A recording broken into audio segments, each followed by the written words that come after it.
খুনি হাসিনা, পলাতক হাসিনা এবং তাদের স্বপ্ন এবং দৃঢ়তা সেটি হলো যেকোনো মূল্যে শেখ হাসিনাকে ভারত থেকে আনতে হবে এবং তাকে দৃষ্টান্তমূলক শাস্তি দিতে হবে।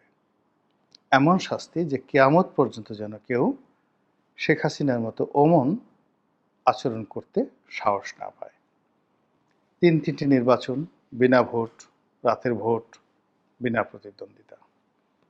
এই যে একটি যাকে বলা হয় ন্যক্কারজনক ইতিহাস তৈরি করেছেন তিনি, এজন্য বিপ্লবের যারা জনক তারা তাকে শিক্ষা দিতে চাচ্ছেন। তারা মনে করছেন যে এই পৃথিবীতে শেখ হাসিনার চাইতে খারাপ আর কোনো শাসক নেই। হিটলার, মুসোলিনি, চেঙ্গিস, হালাকু যাদের কথাই বলা হোক না কেন, এমনকি আবু জাহেলের চাইতেও